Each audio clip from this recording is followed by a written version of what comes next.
ये कहानी है दो दोस्तों की जो कि एक छोटे से गांव में रहते थे। एक बार वो दोनों किसी काम से शहर गए और वापस अपने गांव लौट रहे थे। उनके गांव तक पहुंचने के लिए उनको एक घने जंगल से होकर के गुजरना था। और जब वो उस जंगल से गुजर रहे थे तो एक दोस्त को प्यास लगी और वो पानी ढूंढने के लिए रास्ता भटक गए। थोड़ी ही देर बाद शाम हो गई और रात होने ही वाली थी। तो उन दोनों की नजर एक गुफा पे पड़ी जो कि पेड़ों से घिरी हुई थी चारों तरफ से। तो उन्होंने सोचा कि यही जगह ठीक है रात बिताने के लिए।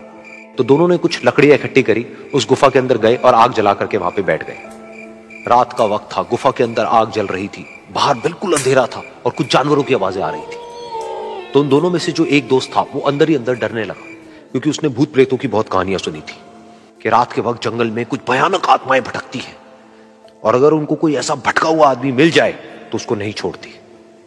तो जब उसने भूत प्रेतों की बात अपने दोस्त से करी तो उसके दोस्त ने हंसते हुए उससे पूछा, क्या कभी तूने किसी भूत को देखा है? तो उसने कहा, नहीं मैंने तो नहीं देखा, लेकिन मेरे कुछ जान पहचान के लोग हैं जिन्होंने देखा है। तो उसके दोस्त ने उसको समझाने की बहुत कोशिश करी कि यार ऐसी सुनी सुनाई बातों पर विश्वास नहीं करते हैं, अब तू सो जा और मुझे भी सोने दे, मुझे नींद आ रही है। और इतना कह करके उसका दोस्त वहीं पर लेट गया और थोड़ी देर में सो गया। लेकिन वो जो अंदर से डरा हुआ था वो लेट तो गया, लेकिन उसको नींद नहीं आ रही थी। उसको लग रहा था कि शायद यहां पर कहीं कोई है जो छुप करके कहीं से उसको देख रहा है। उस आग की वजह से कुछ परछाइयां बन रही थी वहां पर पत्थरों पर, तो उन परछाइयों को देख करके भी वो डर रहा था। फिर कुछ घंटे तक ऐसे ही चलता रहा। फिर उसके बाद में क्योंकि वो थका हुआ था तो उसको नींद आ गई। लेकिन नींद आने के कुछ देर बाद ही उसको एक सपना आया।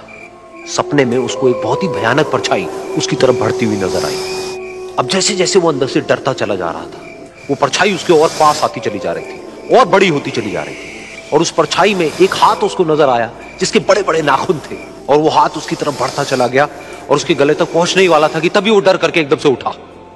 फिर उसने अपने दोस्त की तरफ देखा जो कि सो रहा था, उसको पकड़ करके जोर से उठाया।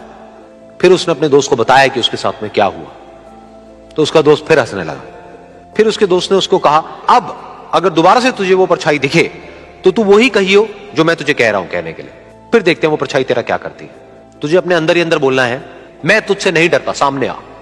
तो उसके दोस्त ने वैसा ही किया। थोड़ी देर बाद दोबारा से उसको सपने में वही परछाई नजर आई और वो परछाई धीरे धीरे उसकी तरफ बढ़ने लगी। लेकिन इस बार वो उस परछाई से डरा नहीं, बल्कि अपनी पूरी हिम्मत जुटा करके उसने वही कहा, मैं तुझसे नहीं डरता, सामने आ। मैं तुझसे नहीं डरता, सामने आ। मैं तुझसे नहीं डरता, सामने आ। जैसे जैसे वो ये बोलने लगा वो परछाई छोटी होने लगी और उससे दूर होने लगी। वो बोलता रहा, वो परछाई छोटी होती रही और धीरे धीरे वो परछाई दिखनी बंद हो गई। बिल्कुल ऐसा ही हमारी जिंदगी में भी होता है। हमारे अंदर जितने भी डर हैं, उससे हम जितना डरते हैं हम उतना ही छोटे होते चले जाते हैं और वो डर उतने ही बड़े होते चले जाते हैं। लेकिन अगर हम अपने अंदर के डरों से नहीं डरते हैं और उसका सामना करते हैं तो दुनिया का ऐसा कोई भी डर नहीं है जो कि हमें डरा पाए।